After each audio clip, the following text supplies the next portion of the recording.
Issue 28. Online games.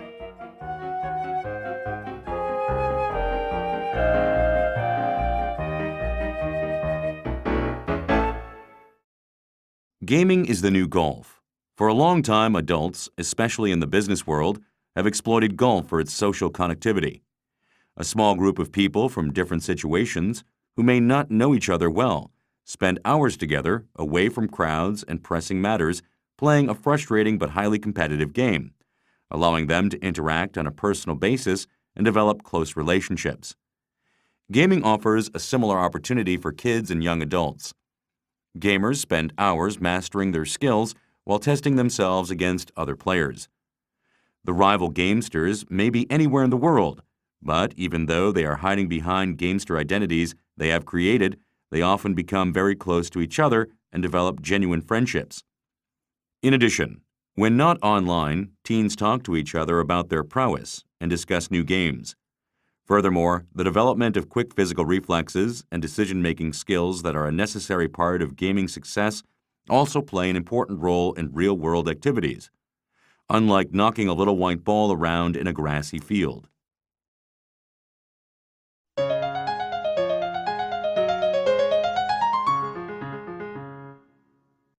What does it mean? 1. Adults have exploited golf for its social connectivity. 2. Rival gamesters may be anywhere in the world.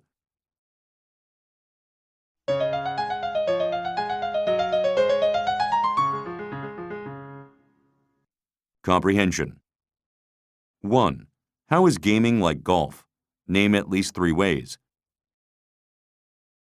2. In what ways are golf and gaming not alike? 3. Where do most gamesters come from? Teen Talk.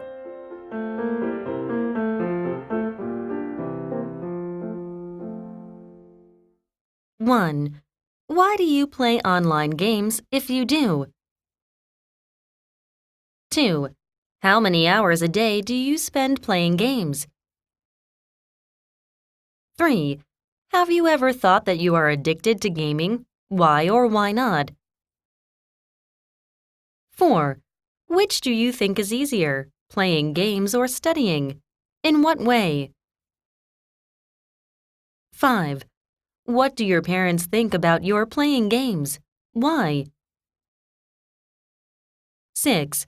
Does playing games affect your relationships with your friends, in good ways or bad ways? 7. What are your favorite games? How good are you at playing them?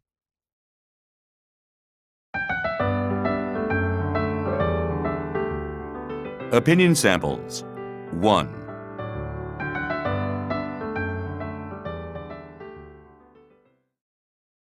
We used to think of addiction as referring only to a physical and psychological dependency on drugs, but the concept has widened to cover many other situations.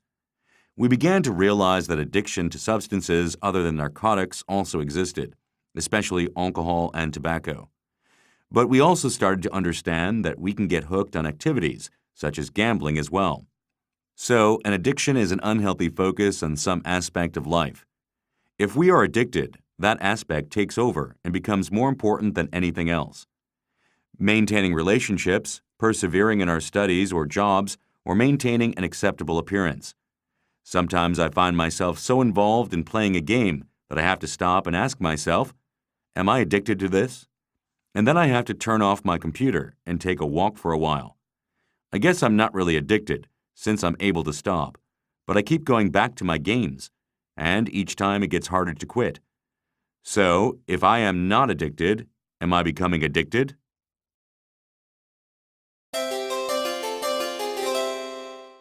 Questions. 1. Other than the habits mentioned, what other things do you think a lot of people are addicted to? 2. How can any addiction be broken? Or can it ever really be ended?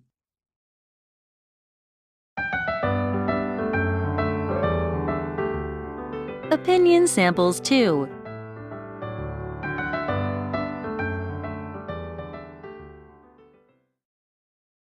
My parents don't understand game playing at all. They think it is an expensive waste of time and that I should be doing almost anything else instead. They especially want me to study more and get more exercise. I guess their attitude comes from the fact that gaming was not very important when they were growing up, so they don't understand it, and, quite frankly, they aren't very good at it. They lack both the concentration and the coordination to succeed, so they condemn the activity because they can't compete well at it. But when they were growing up, they also found hobbies and activities they enjoyed as a supplement to studying. They listened to music incessantly, or watched television, or went shopping, or played football, and they resented their own parents telling them that they spent too much time doing those things.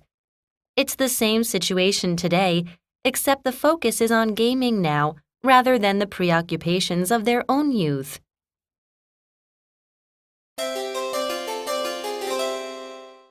Questions. 1. Are parents opposed to gaming only because of their own incompetence at it? Discuss your answer. 2. Should teens develop a balanced lifestyle that includes actively engaging in many activities, such as gaming, dating, reading, studying, working, and exercising?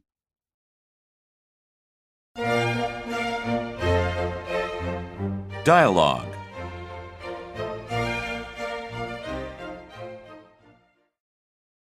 I'm ready to go. Okay, I'll just be a minute. You said that 5 minutes ago. Sorry, I'm almost done. Hurry up. Oops, I guess I'm done now. You broke my concentration. It's just a silly old game. Why do you spend all your time on these things? I know they're just a game, but I like them. Why? Because while I'm playing, I can be anybody I want. But I want you to be the old you, the one I love. But I can be the president of a company, or an entire country. I can be a race car driver, or a superpowered ninja. It's a great escape from a boring existence. Am I boring? You spend more time playing than you spend with me. No, of course not. You're one of the few things that aren't boring. It's everything else that is so uninteresting, not you. Then why do you ignore me when I try to get you to go out of the house? I'm sorry, I just get carried away sometimes, but I don't mean anything by it.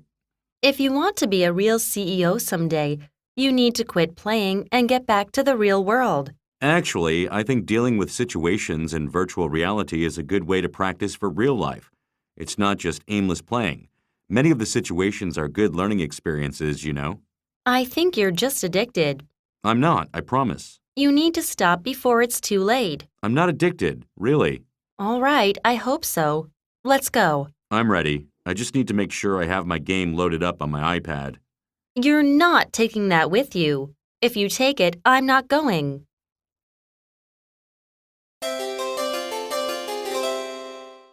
Questions. 1. Can people learn valuable lessons from playing games? Explain your answer in detail. 2. Is game addiction a real problem? Is it serious? Discuss your point of view. 3. Is Jackie being unreasonable? Jack? Both of them? Can they both be right?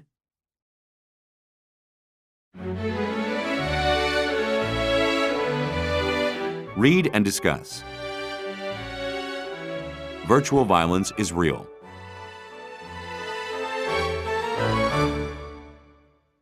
What if the violence depicted in games became the reality for teenagers? Many teens seem to be confused, unable to tell the difference between reality and virtual reality, or between real life and what they see in the movies or on TV. So psychologists say they act violently toward others, just like they do in the games, just like they see people behave in the fantasy world they inhabit. Many studies have shown a correlation between antisocial behavior and both the kinds of games played and the amount of time spent playing them. It is not a one-to-one situation, obviously, because some intense players show little or no aggression, while some other violent people play few or no games. And, of course, many other factors come into play. Age, poverty, parenting, success in school, and social life outside of gaming all seem to play a part. Nonetheless, when all other elements are factored out, it is still clear that playing violent games has a direct impact on how kids react to their environment. Is this a new phenomenon, or did a similar situation exist before the age of electronic communication? If it is a real problem, what can we do about it?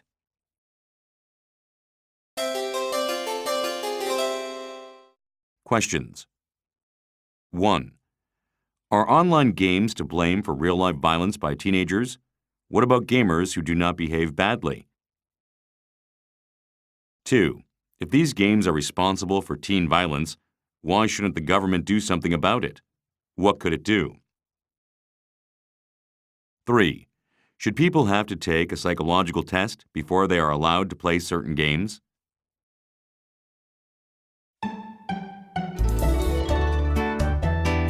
Pictures Talk.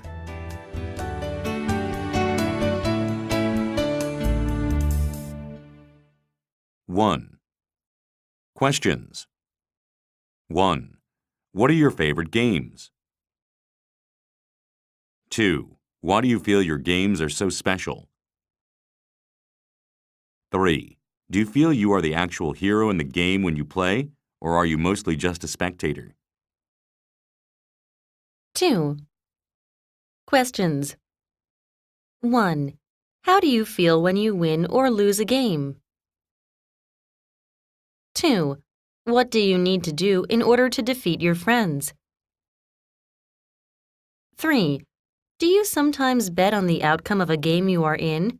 What do you bet?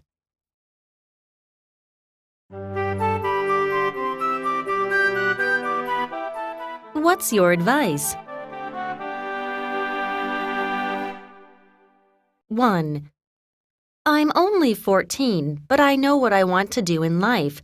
I want to be a pro gamer. I'm really good at almost every game I play and can quickly defeat just about everyone else. Some people are good at football and others at mathematics, but I'm great at gaming.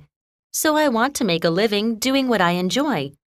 Unfortunately, my parents don't see it that way. In fact, they are strongly against it. They say that succeeding in the gaming field is almost impossible. And even if I beat the odds and succeed, my career would be very short. Even the best gamers can't stay on top for a long time. But I'm determined to try. Even if Mom and Dad are right, I'll fail early enough to do something else. But at least then I wouldn't be bitter about not being able to follow my dream. What do you think? Am I just being foolish, or are my parents wrong to be concerned? 2. I'm a bit annoyed. Actually, I'm quite upset. My parents keep telling me I'm a game addict, simply because I play several hours every day. While it may be true that I spend a lot of time on the computer, that doesn't mean I'm addicted. I just have a lot of free time on my hands, and I like to play games. I don't even care very much if I win or lose. Even so, I'm an all-A student, and I have lots of friends whom I spend time with frequently. Most of them don't even like games. I tried to argue with my parents about their misperceptions. I told my dad, "Are you a golf addict? Because you play every weekend." I told my mom, "You must be a shopaholic, since you go to the store every day, whether you need something or not." But they just got angry at what I said and refused to listen to me. Now I am banned from using my computer for playing games. They are so unfair. What can I do?